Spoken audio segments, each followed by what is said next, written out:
Privatisation होना चाहिए या नहीं? अगर आपकी मोहब्बत का नाम इंडिया है ना तो नो एक्सक्यूजेस अलाउड।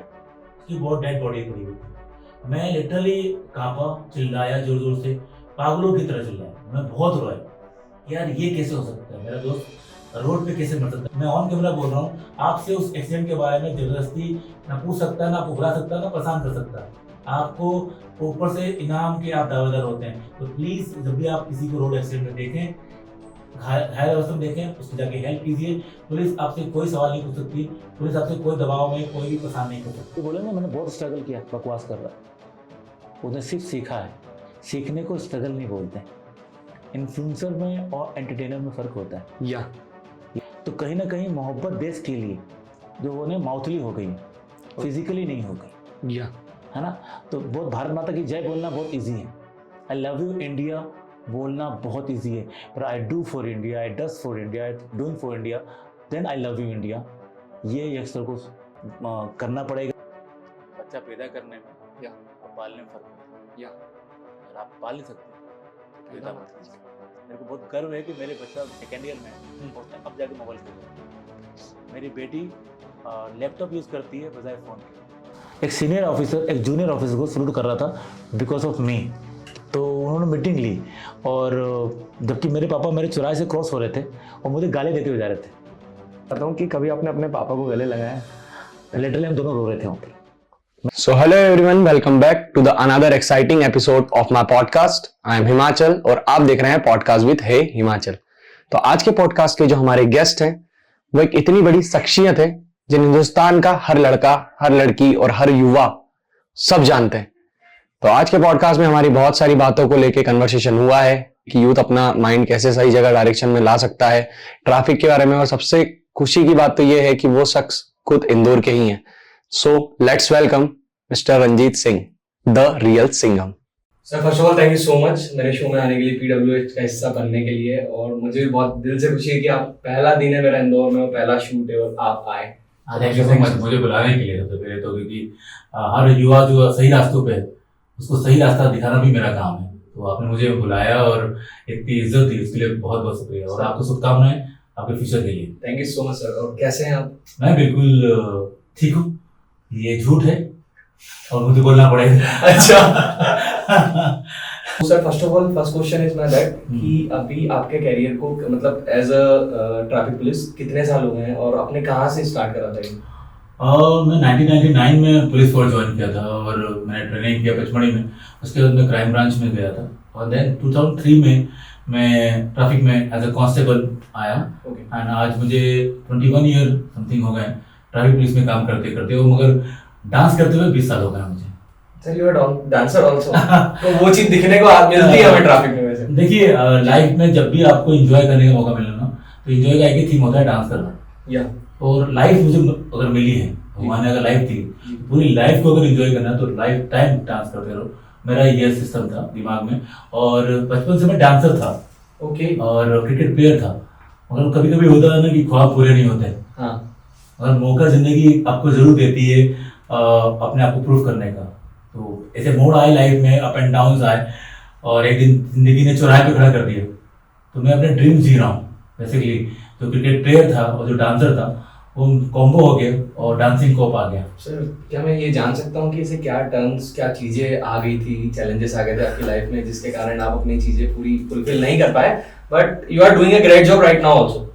देखिए पढ़ाई में बहुत कमजोर था जी। और मम्मी पापा का नाम खराब करने में नंबर 1 पे था मैं जी। पढ़ाई के मामले में। हाँ। और बहुत डांट, बहुत मार खाने को मिलती थी जी। और पापा पुलिस में थे तो बहुत मारते थे, बहुत मेरी पिटाई होती थी। मगर उससे मेरे मम्मा और मेरी सिस्टर बहुत हर्ट हो रही थी डे बाई डे।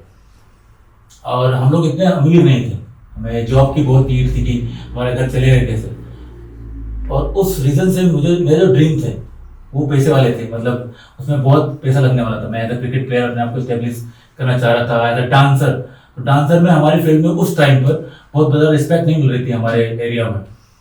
तो वो सब ड्रीम को जब मैंने देखा कि यार मेरी फैमिली की कंडीशंस अच्छी नहीं है और मैं पापा मम्मी को प्राउड फील नहीं करा पा रहा हूँ, तो मुझे लगा कि यार नाउ स्विच करते हैं, अपने सपनों को होल्ड पे डालते हैं और कुछ काम पे निकलते हैं, जो कि मेरा सेकंड ड्रीम था। पुलिस ऑफिसर बनना, क्योंकि मेरे पापा पुलिस ऑफिसर Yes. थे। तो उनको जब भी देखता था मैं यूनिफॉर्म में, तो वो हमेशा मुझे बोलते थे एक बात कि कितना भी अच्छा काम कर लो, यूनिफॉर्म वालों को रिस्पेक्ट नहीं मिलती। वो बचपन में ये बात मुझे कई बार बोलते थे। जी। तो मेरा एक था कि पापा आपको इस पॉइंट पे मैं गलत साबित करूंगा कि यूनिफॉर्म वालों को बहुत रिस्पेक्ट मिलती है। और वो कहीं ना कहीं जब मैं पुलिस भर्ती हुआ तो वो जो जुनून था, वो जो जी। कसम खा रखी थी, उसको प्रूव करने में लग गया। और वो जो ड्रीम थे, जो कि क्रिकेट प्लेयर बनने के या डांसर बनने के, वो मेरे हॉल्ट पे चले गए। या जब जिंदगी मौका देगा तो मैं आपको एक्सप्रेस करूंगा। और मुझे नहीं पता था कि पुलिस फोर्स ज्वाइन करने के 5 साल बाद ही जिंदगी मुझे चौराहे पे ला खड़ी कर देगी और मुझे एक्सप्रेस करने का मौका मिल जाएगा। और सर आपकी फैमिली में वैसे और अंकल आंटी और मेरी वाइफ है, मेरे 2 बच्चे हैं जी। और वो मुझ पर बहुत प्राउड फील करते हैं आज। जी।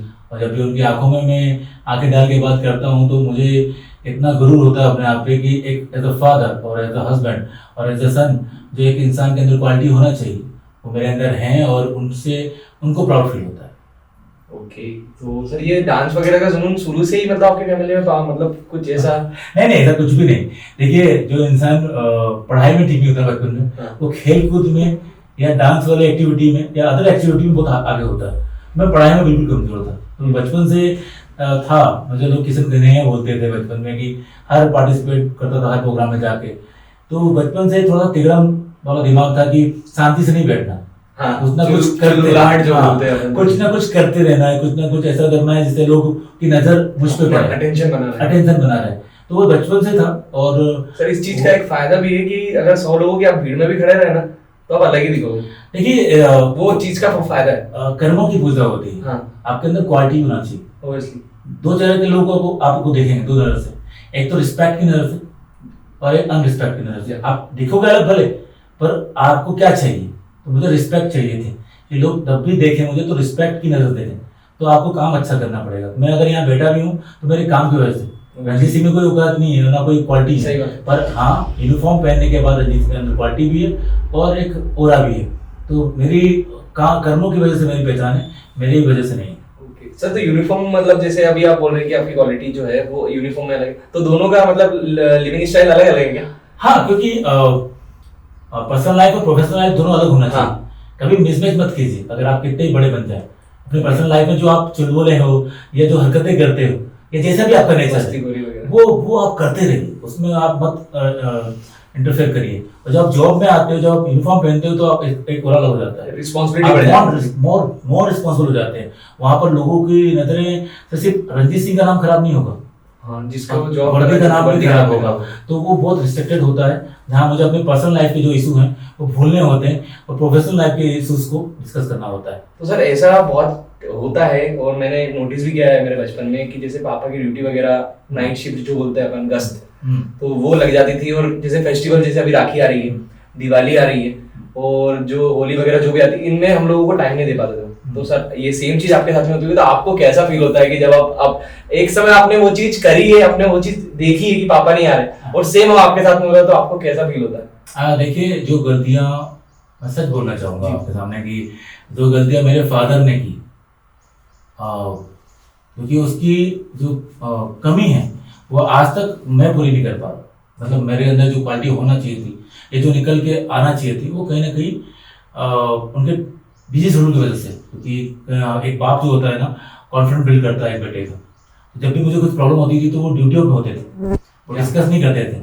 अच्छा, उनका थोड़ा सा गुस्सेल स्वभाव था, चिड़चिड़े टाइप से होता है आदमी। तो इतना मुझे मारते थे कि मैं अपनी जो भी फीलिंग थी उनको कभी शेयर नहीं कर पाता था कि पापा मुझे ये बनना है, पापा मुझे वो बनना है, क्योंकि वो उनका चेहरे पे हमेशा गुस्सा नजर आता था। तो ड्यूटीज करके आते थे, दूसरों का गुस्सा हमारे ऊपर उतारते थे। तो वो मैंने उनसे सीखा था। तो वो मुझे काम आया कि ये काम मुझे अपने बच्चों साथ नहीं करना। तो मैं वो काम कभी नहीं करता जो मेरे फादर ने मेरे साथ किया, कि गुस्सा करना। मैं जितना भी परेशान हूँ चौराहे पे या कितना भी बर्डन से दिमाग में है, मैं घर आता हूँ एक पिता बन के, एक बेटा बन के, एक बाप बन के, ना कि एक पुलिस वाला बन के। अपने पुलिस के चरित्र को मैं बाहर छोड़ के आता हूँ और उनको टाइम देता हूँ, जितना टाइम दे सकता हूँ मैं। और कोशिश करता हूँ कि अपनी ड्यूटी टाइम में से टाइम निकाल कर एडजस्ट करके अपनी फैमिली को टाइम दे पाऊँ, ताकि उनको हमेशा कॉन्फिडेंट रहे कि नहीं हम तो पापा है और वो आएगा, कुछ भी प्रॉब्लम होगा तो वो हम उसको डिस्कस कर सकते हैं, उनसे बात कर सकते हैं। ये कॉन्फिडेंस मैंने अपने बच्चों को जरूर दिया है। Okay, so sir one more thing is that कि जैसे आप डांस वगैरह जो आपका करना था उसके बाद में जो अभी आपने इस यूनिकनेस, मतलब ऐसा ट्रैफिक पुलिस वाला पूरे इंडिया में कहीं नहीं है जो मतलब ट्रैफिक हैंडल ऐसे करता है जैसे मिनटों का काम घंटों का काम मिनटों में। तो सर वो यूनिकनेस कैसे आई आपके अंदर, मतलब एकदम आपने कहाँ से क्या दिमाग लगाया कि यार ये चीज मैं पुट कर दूंगा तो भाई हो जाएगा। उसकी एक सैड स्टोरी है। मैं जब ट्रैफिक में आया था तो मुझे करीबन 3-4 महीना हो गए थे और मुझे किक नहीं मिल रही थी। ओके, कि मैं क्या करूं, मतलब बोर हो रहा था क्योंकि मैं क्राइम ब्रांच से निकल के चौराहे पे आ गया था। और मुझे लग रहा था मैं क्यों आया हूँ, क्या कर रहा हूँ यहाँ पर, मतलब ट्रांसफर कर दिया था मेरा। तो वन डे मेरा जो दोस्त राम देवास में पोस्टेड था और वो मुझसे फोन पे बात किया, लैंडलाइन फोन होते थे उस टाइम पे। तो उसने बोला कि भाई मैं आ रहा हूँ तुझसे मिलने, शाम को पार्टी करते हैं। तो मैंने कहा यार बहुत दिनों बाद दोस्त आ रहा है, पार्टी करेंगे साथ में। और मैं गीता भवन स्क्वायर जो आपने देखा हुआ है मैं वहाँ पे ड्यूटी करता था और वहाँ पर मैं नॉर्मली ऐसे ही जो नॉर्मल कॉप खड़े होते हैं वैसे मैं खड़ा था नॉर्मली। और मेरे को सेट पे वॉकी टॉकी पे कॉल आया कि रंजीत बाईपास पे एक्सीडेंट हुआ है, आप जाके देखिए। तो मैं नॉर्मली चला गया बाईपास पे और मैंने कहा क्यों, नया बाईपास बना था हमारा और एक बॉडी पड़ी हुई है, ट्रक जाम लगा हुआ है, क्योंकि बॉडी पुलिस वाले की थी तो कोई हेल्प नहीं कर रहा था। और वो मेरा दोस्त था, वो जो जिनके साथ आप रात में पार्टी करने वाला था और वो उसकी बहुत डेड बॉडी पड़ी हुई थी। मैं लिटरली कांपा, चिल्लाया जोर जोर से, पागलों की तरह चिल्लाया। मैं बहुत रोया कि यार ये कैसे हो सकता है, मेरा दोस्त रोड पे कैसे मर सकता है, क्योंकि वो बहुत अच्छा प्लेयर था, बहुत अच्छा प्लेयर, नेशनल प्लेयर बास्केटबॉल। मैं बहुत गुस्से में आया, उसके बॉडी को मैंने घर शिफ्ट करवाया और उनकी मदर को मैं देने गया बॉडी को। तो उनकी मदर ने पूरा गुस्सा जो था निकाला मेरे ऊपर कि रंजीत राम को ला के दे।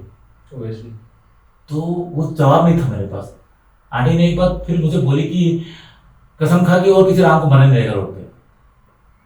तो वो जो दायित्व दिया उस माँ की आंखों ने, लिटरली मैं वो आज तक पूरा करने की कोशिश कर रहा हूँ कि मेरे होते हुए या मैं जहाँ भी ड्यूटी करूँगा वहाँ किसी राम को मरने नहीं दूँ।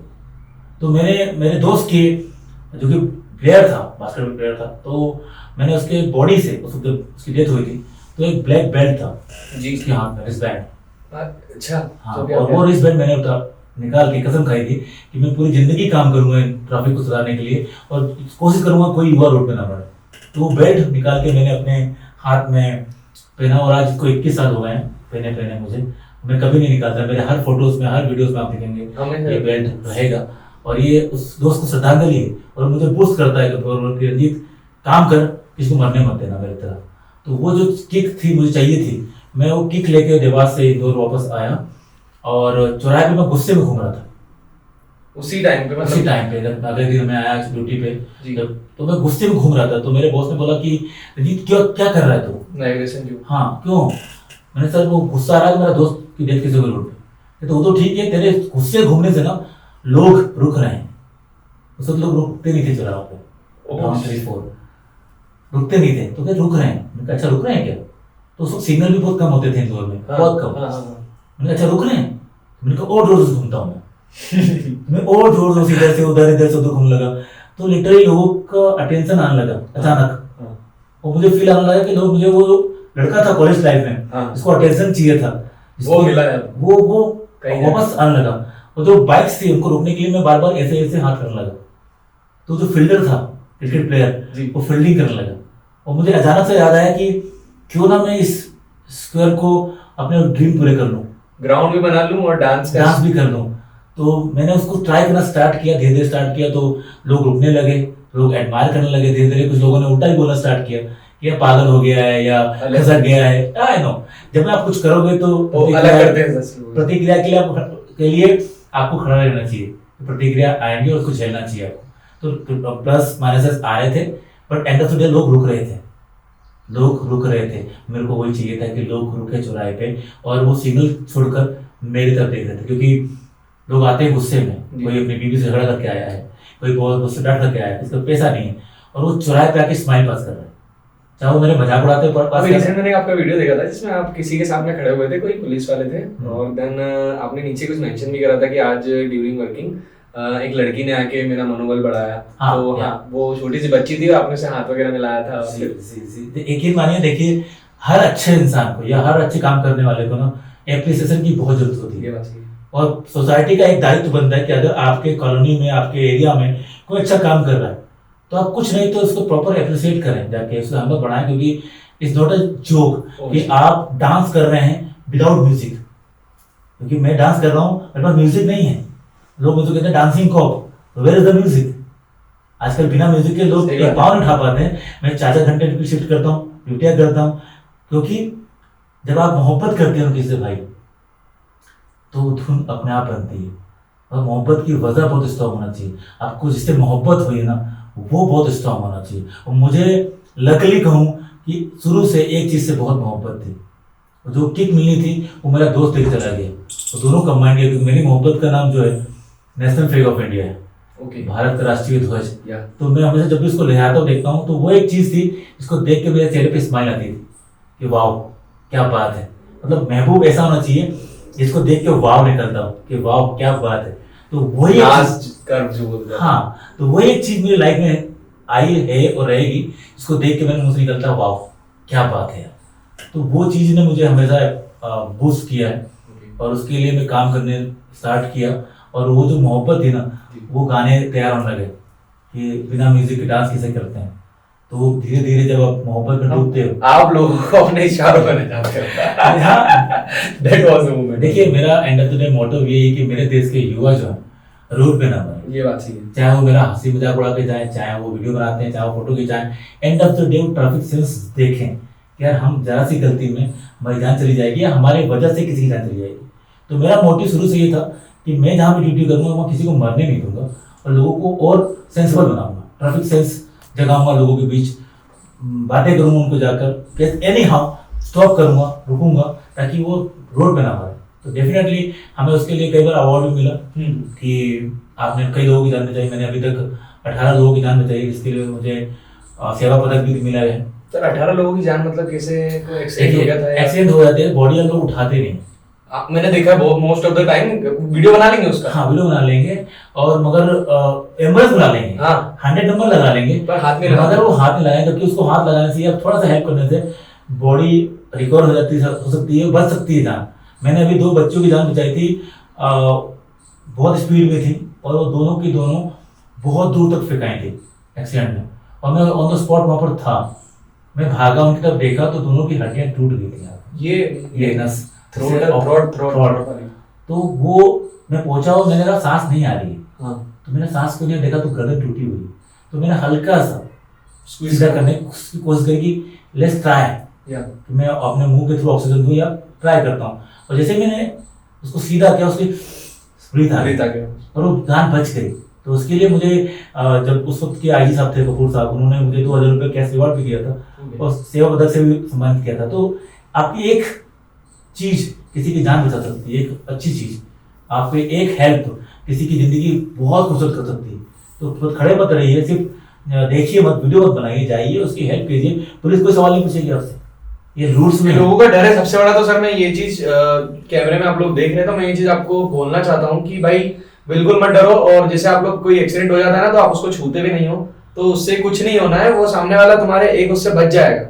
और यकीन मानिए गुड सिमरिटन हमने एक कॉन्सेप्ट स्टार्ट किया है। जो भी इंसान ऐसे व्यक्ति को जो कि एक्सीडेंट हुआ है और उसको ऑन द स्पॉट उठाकर डॉक्टर के पास लेके जाता है, उसकी जान बचाता है, हम पुलिस वाले उसको 5000 रुपए का इनाम देते हैं। सर ये पूरा जो है पूरा एमपी पूरा मध्य प्रदेश, पूरा इंडिया में गुड सिमरिटन का एक अवार्ड है, जिसमें आप अगर किसी जान बचाते हैं ऑन द स्पॉट तो पुलिस आपसे कोई सवाल नहीं पूछेगी।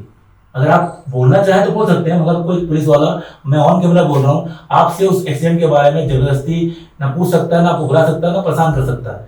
आपको ऊपर से इनाम के आप दावेदार होते हैं। तो प्लीज जब भी आप किसी को रोड एक्सीडेंट में देखें, घायल अवस्था में देखें, उसकी जाके हेल्प कीजिए। पुलिस आपसे कोई सवाल नहीं पूछ सकती, पुलिस आपसे कोई दबाव में कोई भी परेशान नहीं कर सकती। जैसे कि अभी आप बोल रहे थे कि ट्रैफिक वगैरह में, तो अभी कोई ऐसा फैन मूवमेंट हुआ है आपके साथ कि जैसे आप ट्रैफिक में सिग्नल वगैरह हैंडल कर रहे हैं और बहुत लंबा सिग्नल लगा और सडन कोई मतलब आपकी बिग फैन लड़की या कोई भी आके और मतलब ट्रैफिक वाफिक सब तोड़ दिया और सर मुझे आपसे मिलना है?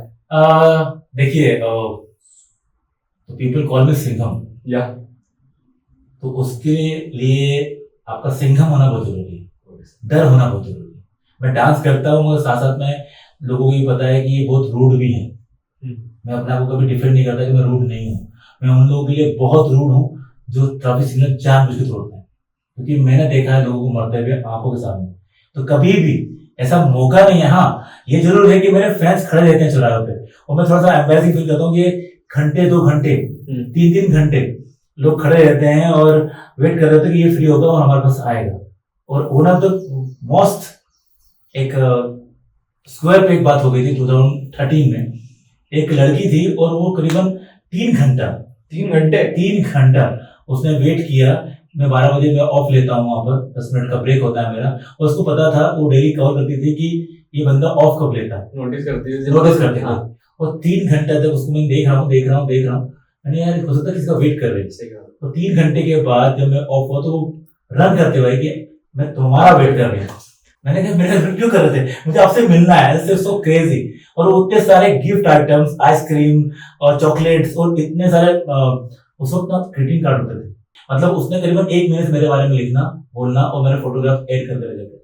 वो लड़की आज तक मैं भूल नहीं पाया कि फैन होते हैं तो ऐसे होते हैं जो हमें सरप्राइज करके जाते हैं। और उस फैन को मैं हमेशा सल्यूट करता हूँ कि यार इतना भी बड़ा कोई फैन हो सकता है क्या, जो 1 महीने तक मेरे पीछे हर एक चीज को मैं उठता कब हूँ, बैठता कब हूँ, खाता कब हूँ, कहाँ जाता हूँ, क्या करता हूँ, वो सब कुछ उसमें उसने कवर किया था। इतना ज्यादा बारीकी से देखना इज वेरी गुड मोमेंट। और मैं आज भी उनको बहुत दिल करीब रखता हूँ। आज भी मैं उनके लिए कंसल्ट हूँ, आज भी मैं उनसे बात करता हूँ और सल्यूट करता हूँ, सम्मान करता हूँ कि थैंक यू सो मच मुझे बूस्ट करने के लिए। कि अगर अच्छा काम करोगे तो ऐसे फैन मिलते हैं जो आपके लिए पागल हो जाते हैं। सर जैसे कि आपने एक शो भी करा है पहले, सत्यमेव जयते, तो आपका मतलब उस शो को लेके कैसा क्या वो था, और बहुत सारे सेलेब्स से भी मिले हो जी। तो कुछ ऐसा मोमेंट जो आप शेयर करना चाहते हो इन दोनों चीजों को लेके? अब मैं बहुत सारे शो में गया हूँ, मैं अमिताभ बच्चन से मिला हूँ, सत्य जयते भी किया है मैंने, और अभी तक 6 से 7 शो कर चुका हूँ मैं जी। अनुभव ऐसा रहता है कि अगर आपके काम को, अगर आपने पूजा है, अगर आपने उसको पवित्र तरीके से अगर उसको किया है, यकीन मानिए आपको शोहरत मिल जाती है। और मैंने वही किया है। मैंने कहा था आपको पहले भी कि काम की वजह से मुझे लोग जानते हैं जी। तो अगर वो शोहरत मिली है, अगर शो में बड़े बड़े स्टार से मिलना होता है तो वो मेरे काम की वजह से, वहाँ काम की पूजा समझ में आती है कि यार बंदा ने काम किया इसलिए उन्होंने अप्रिसिएट किया। यकीन मानिए उन शो में जाके एक कॉन्फिडेंस बिल्ड होता है मेरा भी और उन सब लोगों का जो अपनी अपनी जगह पे काम कर रहे हैं। जो भी काम कर रहे हैं आप उसको अगर ईमानदारी से कर रहे हैं, जो भी आपके पास काम है, आप इस दुनिया को दिखाने के लिए या सोशल मीडिया पे आने के लिए मत काम करिए। जब मैंने काम स्टार्ट किया था तो मोबाइल नाम की कोई चीज़ नहीं थी। 20 साल पहले कोई मोबाइल नहीं था, कोई इंटरनेट नहीं था। मैं सिर्फ काम कर रहा था इस देश के लिए, इस कंट्री के लिए। अपने आप वो हाइप मिल गई, भले 20 साल बाद मिली। तो जो भी काम कर रहे हैं अगर आप बहुत ईमानदारी से कर रहे हैं और पूरा मन लगा कर रहे हैं तो आपको सुपरस्टार क्या, आप भगवान की नज़रों में भी आ जाएंगे कि यस ये कोई बंदा है, इसकी कमी जिसकी जो पूर्ति है वो मुझे पूर्ति करना है। तो यकीन मानिए आपके कर्मों की वजह से आप पहचाने जाएंगे। उसको बहुत कुछ लोगों को देखना है, ऊपर वाले को। अगर आपके कर्म मजबूर कर देंगे कि आप उसको देखो जी। तो मेरे को जितने भी स्टार मिले हैं, जो पे लोग मिले हैं, वो मेरे कर्मों की वजह से मिले, उनको मिलकर अच्छा लगा डेफिनेटली। वो कहीं ना कहीं मेरा मोरल और डाउन होने से बच गया, मेरा और ऊपर गया मोरल कि चलो यार अच्छा काम करते हैं और ज़्यादा अच्छा प्रेजेंट मिलेगा, ताकि मेरे जो जूनियर कॉप्स हैं जी वो उसको एडमायर कर पाए, उससे सीख पाए कि हमें जो काम मिला है उसको अच्छे से करें, ताकि हमें भी एक दिन लोग जानेंगे, पहचानेंगे और हमारे काम की पूजा होगी। सर आपके घर में जैसे एक और सेलिब्रिटी भी है तो आप 2 भाई हो और दोनों सेलेब्स हो, तो दोनों भाइयों के बीच का तालमेल कैसा है? हम 3 भाई हैं। 3 भाई हैं? हम 3 भाई हैं। एक दिल्ली में है जी, जो कि पढ़ने में बहुत टॉपर था। ओके। तो उसने MBA करके। उनका क्या नाम है? उनका अजीत नाम है। अजीत, ओके। नाम रंजीत, अजीत, अमरजीत। हम 3 भाई हैं और उनको अमर भैया को शायद कुंवर अमर बोलते हैं। कुंवर अमर बोलते हैं क्योंकि उसका डांस जो उसने रियलिटी शो किया DID हाँ, उससे उसको कुंवर बोला गया था, कुंवर अमर। तो वो कुंवर अमर के नाम जाना जाता है और आई एम रियली प्राउड। कहते हैं ना कि हम कभी कभी किसी में सपने देखते हैं अपने जी। तो जो मैं डांसर बनने का जो सपना था मेरा जी, तो मुझे जैसे डांसर बनना था जी, तो जब भी मैं अमर को देखता था, तो देखता हूँ तो वो सपना जी रहा है। मेरा सपना अगर कोई जी रहा है तो अमर जी रहा है। आई एम रियली प्राउड कि जिस मकसद से हम लोग ने घर छोड़ के इंदौर आया था कि मेरे भाई मेरे पीछे पीछे आएंगे और उनको यहाँ एस्टेब्लिश करूँगा, मैं इंदौर आया और उस वजह से मेरे भाई भी यहाँ पर आए, उन्होंने पढ़ाई करी, अमर ने डांस क्लासेस स्टार्ट की, डांसर बना यहाँ पर। और जो मेरा मकसद था कि मैं अपने फैमिली को सपोर्ट करूँ, वो मकसद इंदौर आने से पूरा हो गया था और I now become a star. Amar is a very good star और उसने भी नाम इंदौर का बहुत रोशन किया, अभी भी कर रहा है। आई एम रियली प्राउड और मैं हमेशा उसको देखता रहता हूँ तो लगता है कि वो जो मेरे अंदर का हीरो है ना जी, वो वहाँ जी रहा है। हाँ मैंने उनका शो पहले D3 देखा था, दिल दोस्ती डांस, और मैं जब DID वगैरह देते थे तब से मैं फैन हूँ उनका। और चीजें, और सर ऐसा भी है कि आप तीनों भाई जब मिलते होगे तो ये सब चीजें डिस्कस होती है? नहीं, हम भूल जाते हैं कि हम कौन है। क्यों?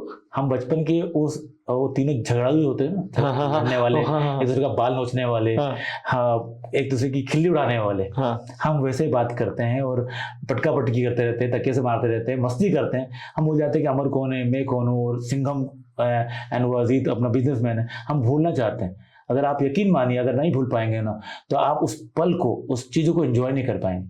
आपको अपने ओरे को भूलना पड़ेगा अपनी फैमिली के बीच। कभी क्या होता है कि हमें शोहरत मिल जाती है ना तो अपने ही फैमिली के बीच ऐसे बैठते हैं जैसे हम स्टार हैं। सही बात है, मैंने कई बार देखा है कि हम अपने आप को स्टार मान के बैठे, कि हमसे ठीक से बात करो, लाइक दैट।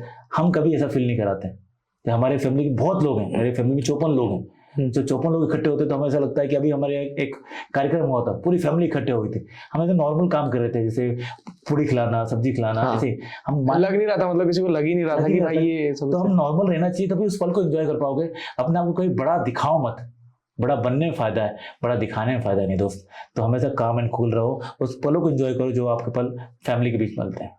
सर एक मोमेंट आपके साथ, ये तो हर लड़का और जो मतलब फादर बनता है तो वो ऐसा हो पाता है चीजें लाइफ में, ये एक लाइफ का एक पार्ट है, तो ये सब कभी चीजें होती नहीं है, मेरे साथ भी नहीं हुई है। तो मैं आपसे पूछना चाहता हूँ कि कभी आपने अपने पापा को गले लगाया है?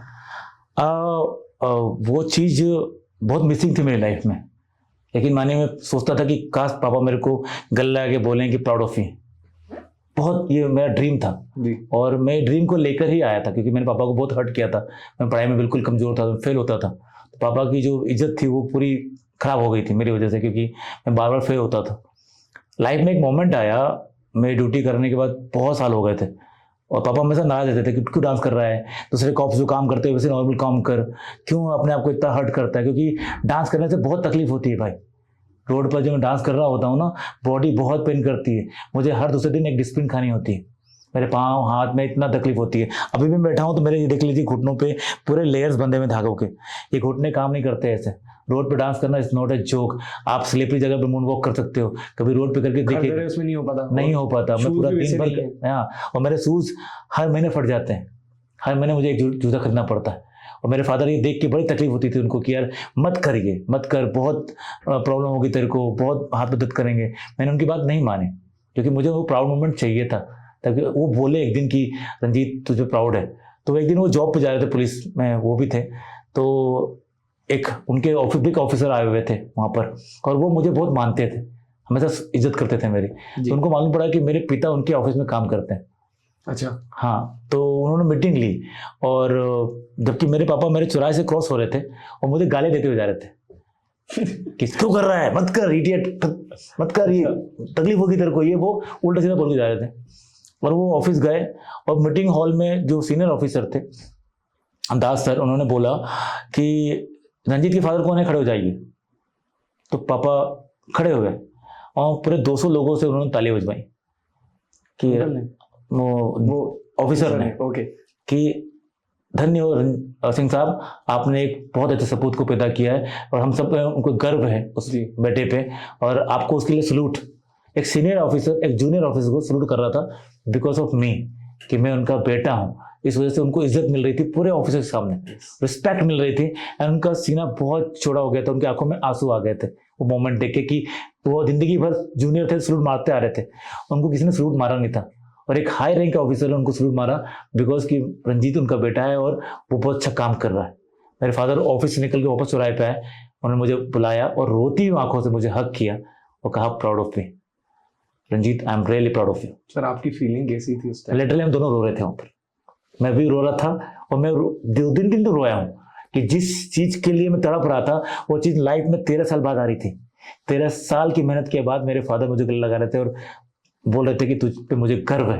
ये मोमेंट जो था ना, इतना एनर्जी देके चला गया था कि मैं 2 दिन तक तो रो रहा था। मम्मी बोली तू पागल हो गया? मैं कहा नहीं मम्मी, ये मेरा ड्रीम था जो कि पूरा हुआ है। तो यकीन मानिए, अगर आपके माता पिता आप पे गर्व महसूस करते हैं ना, और आपने उनको गर्व महसूस करा दिया ना, दुनिया की बातें भूल जाइएगा। फिर आप दुनिया आपको किस नजर से देखती है, अगर आपके माता पिता की आंखों में आपके लिए सम्मान है ना, तो यकीन मानिए भगवान आपके साथ है और आप अच्छे रास्तों पे हैं। और मेरे को वो जो चीज़ चाहिए थी वो 13 साल बाद मिली। मेरे माँ बाप की आंखों में मेरे लिए सम्मान देख के लिटरली फिर मुझे को किसी का ओपिनियन नहीं चाहिए कि मैं कौन हूँ, क्या करता हूँ। अगर वो मुझ पर गर्व करते हैं तो मेरे लिए वही लाइफ है, और उससे अच्छा खूबसूरत मोमेंट हो ही नहीं सकता मेरी लाइफ का। तो वो मेरा सबसे खूबसूरत मोमेंट है लाइफ का, जिसको मैं हमेशा अपने दिल के बहुत करीब रखता हूँ। और आज की जनरेशन इसी है कि वो फोन में ही घुसी लगी हुई है। तो मतलब अब ये चीज बताना, मैं आपसे यही पूछना चाह रहा हूँ कि आप भी क्या अपने बच्चे को फोन से मतलब वो रखते हैं या मतलब दे देते हैं फोन की, हाँ ठीक है जो भी है? देखिए, बच्चा पैदा करने में या और पालने में फर्क होता है। या अगर आप पाल नहीं सकते तो पैदा पैदा मत मत कीजिए। सिंपल उदाहरण है। आप फिर दोस्त देते रहो कि मेरी सुनता नहीं है या सुनती नहीं है या मेरा तो कहना नहीं मानता, स्कूल में ये हो गया वो हो गया। It's all about bad parenting.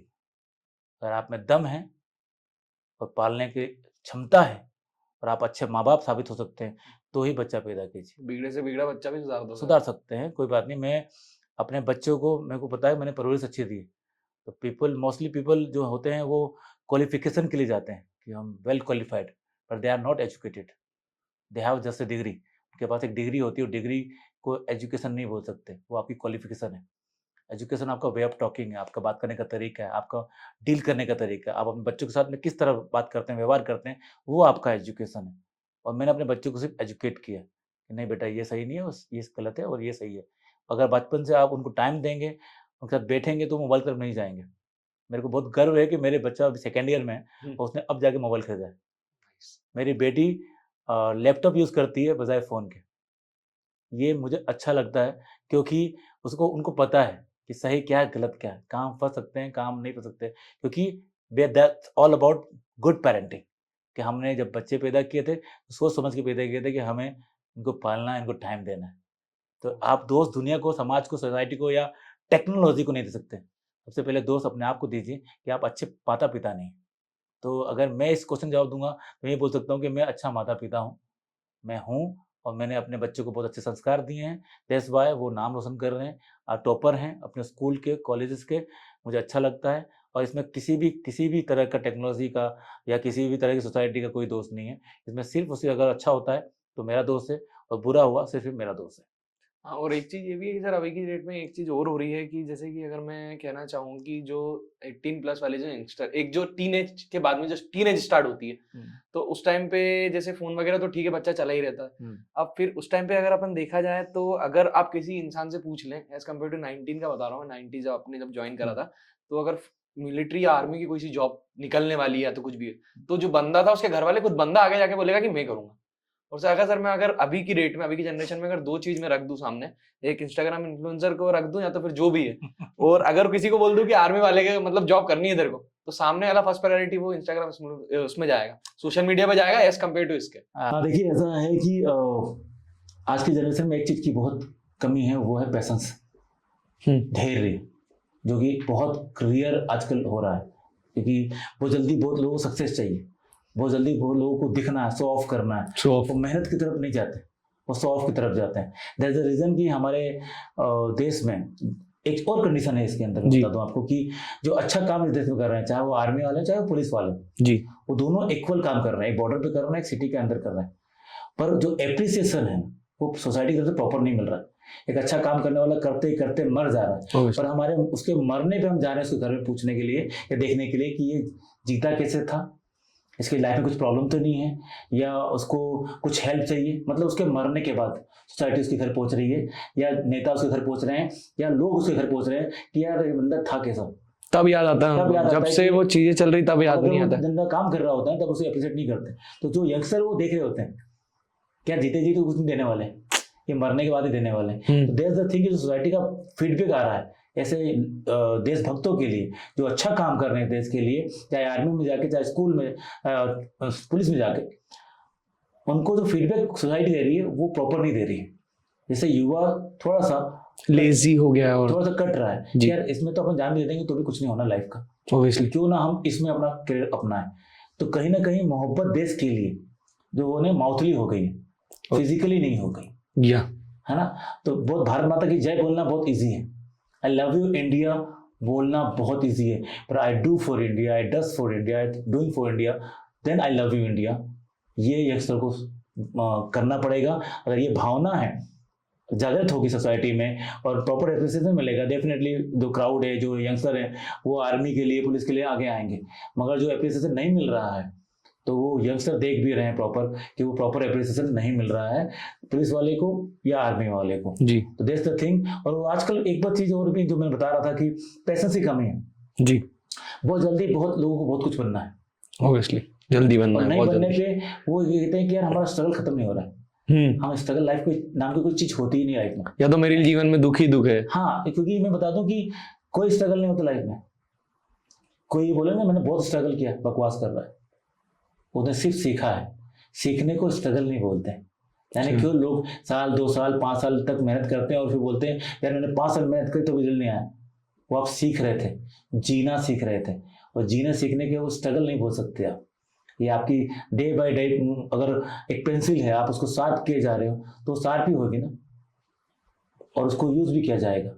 आप अपनी लाइफ को बोठा बना रहे हो तो बोल रहे हो कि यार कुछ नहीं हो रहा मेरी लाइफ में, कुछ नहीं हो रहा, तो ये आपका फॉल्ट है कि आपने शार्प किया नहीं या शार्प करने डर रहे थे। तो यंगस्टर जो है अपने आप को कुरेदने से, यानी अपने आप को डेंजरस में डालने से डर रहा है, और बहुत उसको इजी फेमस होना है। जैसे रीजन कि लोग आजकल गलत social कंटेंट media बना पर भाग रहे रहे हैं, इन्फ्लुएंसर बन रहे हैं। और एक चीज बता दूं मैं आपको, जी इन्फ्लुएंसर में और एंटरटेनर में फर्क होता है। या ये बहुत बारीक सी लाइन है, इसको बहुत बहुत पतली सी एक रकील बोलते हैं। बहुत आजकल मैं देखता हूँ कि सोशल मीडिया इन्फ्लुएंसर, तो मैं हंसता हूँ उनको देख के कि ये तो एंटरटेनर है यार। हाँ इन्फ्लुएंस वो होता है जब आपको देखकर कोई आप जैसा बनना चाहे, जी, जो आपको देख के आपकी क्वालिटी को ऑब्जर्व करे, और आप जैसे काम करते हो, जैसे देश के लिए काम कर रहे हो, तो और भी लोग आए कि नहीं मुझे रणजीत सिंह बनना है, जी मुझे ये बनना है, मुझे ये बनना है। तब तो आपने इन्फ्लुएंस किया, आपने एंटरटेन किया है, लोगों को हंसाया है, और फिर आप अपने आपको इन्फ्लुएंसर बोल रहे हो। ये गलत है। आप एंटरटेनर हो, नॉट इन्फ्लुएंसर हो। ये थोड़ा सी बारीक चीज है, इसको लोगों को समझना होगा कि इन्फ्लुएंसर कौन होता है और एंटरटेनर कौन होता फर्क है। क्या होता है दोनों के बीच इन्फ्लुएंसर में? वो जो अपने काम से सामने वाले की लाइफ बदल दे, जी सामने वाले की सोच बदल दे, सामने वाले को रास्ता दिखा दे, वो इन्फ्लुएंसर होता है। और सामने वाले को सिर्फ हंसा दे, वो एंटरटेनर होता है। या फर्क है जो युवा को सोचना चाहिए, देखना चाहिए। Thank you. एक चीज यही पूछना चाह रहा हूँ मैं कि प्राइवेट जॉब और गवर्नमेंट जॉब जो आज की डेट में बहुत ज्यादा प्राइवेटाइजेशन हो रहा है, वो चीज़ों को लेके भी हो रहा है। जैसे कि अभी हमारे भोपाल में जो फर्स्ट प्राइवेट इंडिया का फर्स्ट लार्जेस्ट प्राइवेट ये बना है अपना रेलवे स्टेशन, तो उसमें लोगों को वो मिल रही है, रोजगार मिल रहा है। बट आपका देखने का क्या नजरिया है कि प्राइवेटाइजेशन होना चाहिए या नहीं?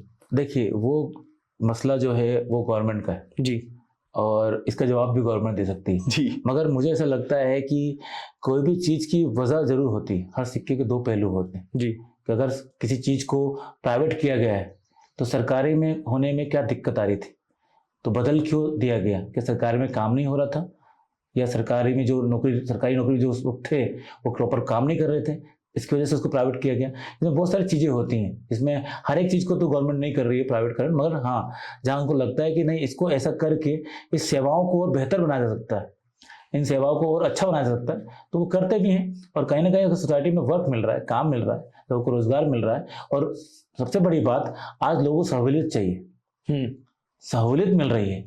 अगर आपको फ्रेश एयर मिल रही है, कंडीशन अच्छी मिल रही है, देन आपको जाना चाहिए।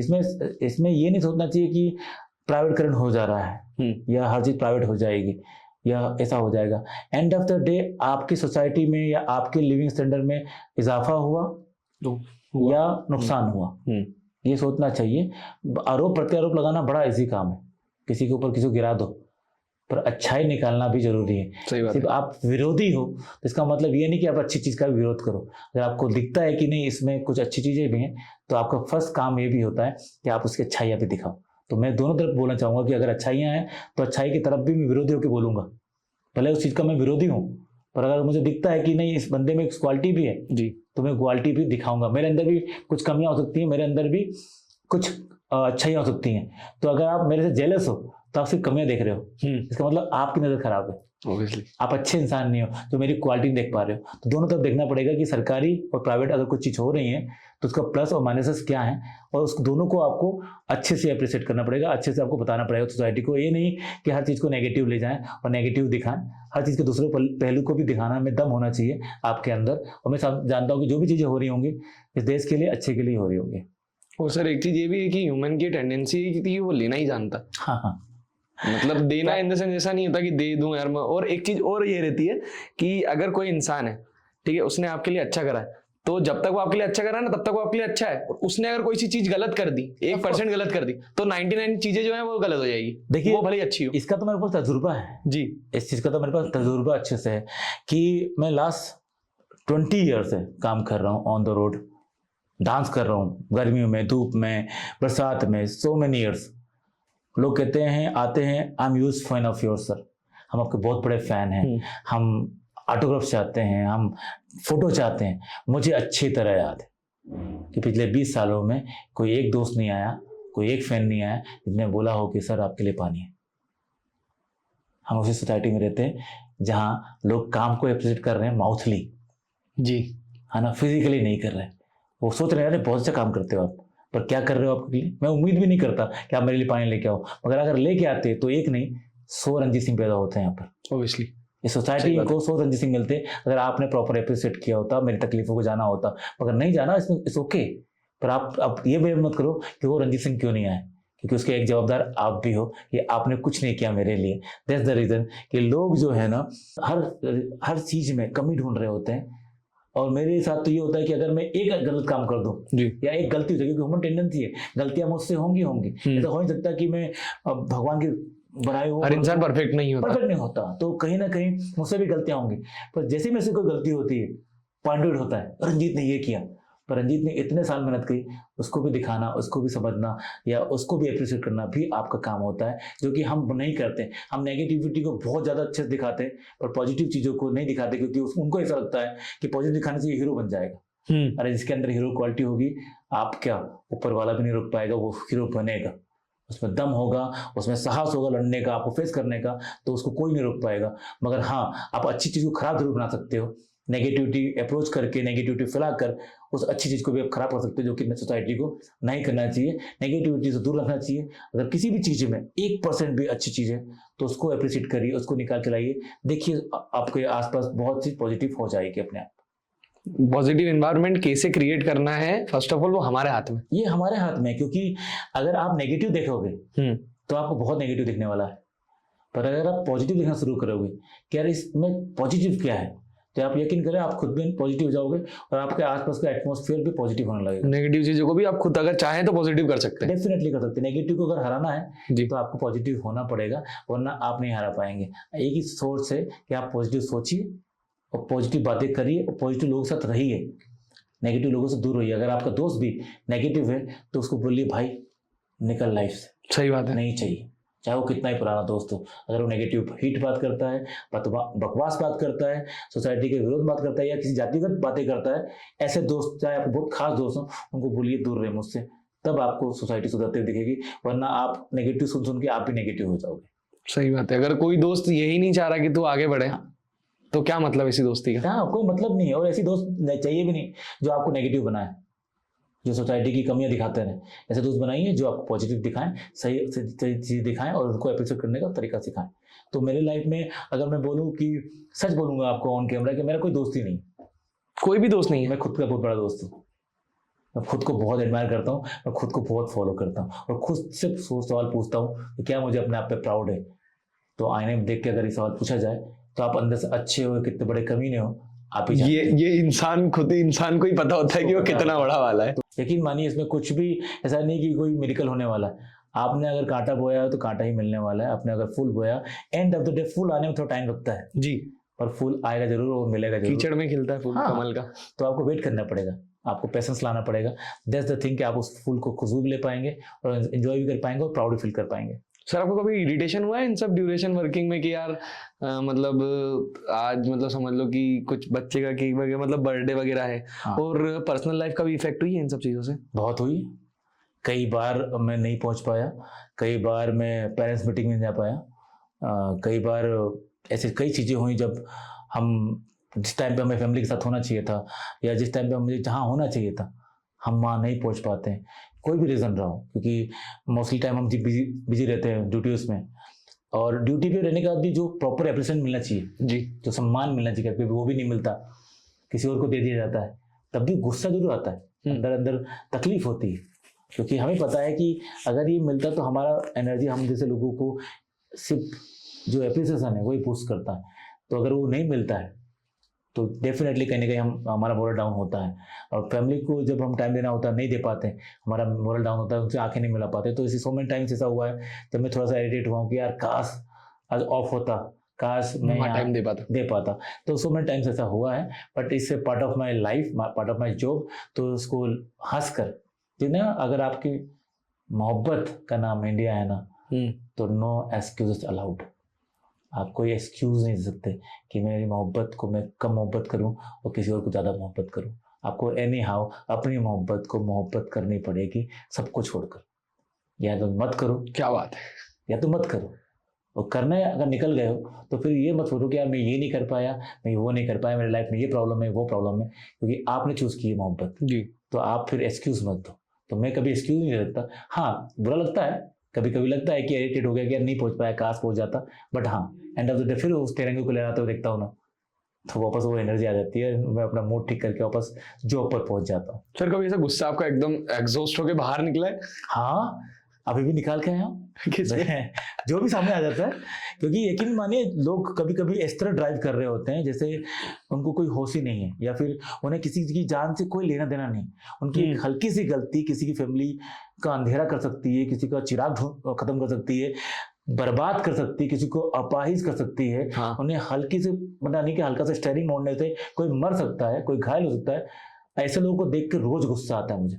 मेरे को कुछ कंडीशंस में बांध रखा है मेरे को, वरना मैं ऐसे लोगों को रोज उठा के पटकूं। एग्जॉस्ट निकला है कभी, हुआ है ऐसा? वो कई बार निकला है, कई बार मुझे इसके लिए टोका भी गया कि यार मत गुस्सा करा कर, पर यकीन मानिए वो हिट मोमेंट होता है, एट द मोमेंट वो जो हो गया मोमेंट होता है। ये कोई प्री प्लान नहीं होता कि नहीं मैं आज ये करूंगा, वो हिट ऑफ द मोमेंट होता है कि ऐसा हुआ और वो रिएक्ट हो गया। हाँ, फिर बाद में रिग्रेट भी होता है उस चीज के लिए। रिग्रेट भी होता है, कभी कभी नहीं भी होता। हाँ। क्योंकि मुझे कभी कभी लगता है कि आपको राक्षसों को मारने के लिए या आपको सोसाइटी से गंदगी को निकालने के लिए आपको गंदगी में उतरना पड़ेगा। ऑब्वियसली आप बात है। गंदे हुए बिना आप सफाई नहीं कर पाओगे। तो कभी कभी उस नेगेटिविटी को मैं झेलता भी हूँ। लोग कहते भी हैं मुझे कि सर जी सर आप गुस्सा कर गए, आपको गुस्सा आ गया, आपने ये गलत कर दिया, पर मुझे पता था कि इसको अगर मैं इस तरह साफ नहीं करता तो साफ नहीं होता। तो मुझे वो साफ करने के लिए उस गंदगी में उतरना पड़ता है, और साफ करना पड़ता है भी सोसाइटी को एक स्वच्छ, साफ और सुरक्षित एनवायरनमेंट और सब चीजें प्रोवाइड शहर मिलेगा। वरना आप देखिए कि हमारे इस 2024 में अब तक 432 लोग मर गए हैं। 2024 में 432 लोग अब तक, मतलब अगस्त हुआ है, अभी 4 महीने बाकी हैं। इसी शहर इंदौर शहर में 432 लोग मर गए रोड एक्सीडेंट में। ना बॉर्डर पे, ना किसी दंगों में, कहीं कुछ नहीं होता, पर रोड एक्सीडेंट में हमारे देश के युवा 432 युवा जो इसमें से 300 के आसपास 30 साल से कम उम्र के लोग हैं। आप सोचिए कि हमारे देश का युवा कहाँ मर रहा है सड़क। और अगर आपको ये देख के भी गुस्सा नहीं आ रहा है तो आप एक ट्रू इंडियन तो नहीं हो सकते। अगर आपको ऐसे लोगों के ऊपर गुस्सा नहीं आ रहा जो ऐसे लोगों की जान ले रहे हैं, तो बॉस आपका खून थोड़ा सा ठंडा हो चुका है। मुझे गुस्सा आता है जब मैं ऐसे लोगों को देखता हूं कि ये लोग जान ले लेंगे किसी की यार, तो मैं रिएक्ट करता हूं। चाहे उसमें आप लाइक करो ना करो, वो आपकी मर्जी है। मैं आपके लाइक ना से के लिए काम नहीं कर रहा हूँ, मैं आपको सुरक्षा देने के लिए काम कर रहा हूँ। इसके लिए अगर मुझे बदनाम नहीं होना पड़ा तो मैं होऊंगा, पर उनको ठीक करूंगा, एनी हाउ ठीक करूंगा। चाहे वो जिस तरह मानते हो मैं उस तरह मनाऊंगा, ताकि एंड ऑफ द डे जब अगला सुबह उगे तो मुझे ये सुनने को ना मिले कि कोई युवा फिर मर गया। क्योंकि मैं आजकल पेपर उठाने से घबराता हूँ, हर रोज एक न्यूज़ होती है, ये युवा चला गया, ये इंजीनियर चला गया, ये डॉक्टर चला गया। ये पढ़ के बड़ी तकलीफ होती है और हमेशा राम की याद आती है कि क्यों युवा जा रहे हैं, इनको नहीं जाना चाहिए। और मैं कोशिश करता हूँ कि ऐसे कुछ भी मोमेंट मेरे आसपास हो रहे होते हैं, मैं ऑन द स्पॉट रिएक्ट करता हूँ ताकि चीज़ें सुधर जाएं और अगली बार वो इंसान वो गलती ना करे। क्योंकि आजकल यकीन मानिए पैसा सबके पास है, सबके पास है। हाँ, और 2 मिनट में चालान का रुपया लोग मुंह पे फेंक के जाते हैं। 250 रुपए मुंह पे फेंक के जाते हैं कि पकड़ो। उनकी मानसिकता सही नहीं हो रही है। मानसिकता पे आघात करने के लिए आपको थोड़ा सा रूड होना पड़ेगा, जो कि मैं मानता हूँ कि हूँ, कभी कभी और हो जाता हूँ, पर यकीन मानिए उस वजह से ही कुछ लोग जो गलतियां करते थे चौराहे पे मेरे, मैं देखता हूँ कि अब वो नहीं कर रहे हैं, क्योंकि उनको पता है कि गुस्सा हो जाएगा। तो अगर मेरा गुस्सा उनके लिए, भले वो मुझे डिसलाइक कर रहे हैं, सोसाइटी के लिए अगर सेफ है तो मैं करूंगा और उनको सुधारूंगा। मतलब आप पूरे इंदौर के ऐसे हेडमास्टर है जो सबको पता है कि भाई ये यहाँ पे नहीं करना। देखिए इनके पीरियड में मस्ती नहीं करना। हाँ, होना भी चाहिए। अगर इस स्कूल में सभी हेडमास्टर चाहे चाहे चाहे हर टीचर हंसी मजाक वाला हो जाएगा तो स्टूडेंट डरेंगे नहीं। हाँ, हर स्कूल में, हमारे टाइम पे भी एक स्कूल में एक ऐसा टीचर होता था जिससे लोग डरते थे, बोलते यार बहुत खड़ूस है, बहुत बेकार है। तो मैं ये सुनने को तैयार हूँ, मगर डिसिप्लिन अगर मिल रहा है उससे तो मैं उससे खुश भी हूँ कि मेरे उस क्रूड नेचर से या डरावने नेचर से डिसिप्लिन आ रहा है, तो मैं उसको जाऊंगा, भले आप मुझे डिसलाइक करो। सही बात है। So thank you so much everyone, आप सभी ने पूरा पॉडकास्ट देखा, इतना प्यार देने के लिए बहुत बहुत धन्यवाद। तो मैं चाहता हूँ आप स्टे ट्यून्ड रहें हमारे चैनल के साथ, क्योंकि आगे भी बहुत सारे पॉडकास्ट आने वाले हैं। तो चैनल को लाइक करें, शेयर करें और सब्सक्राइब करें। Thank you so much.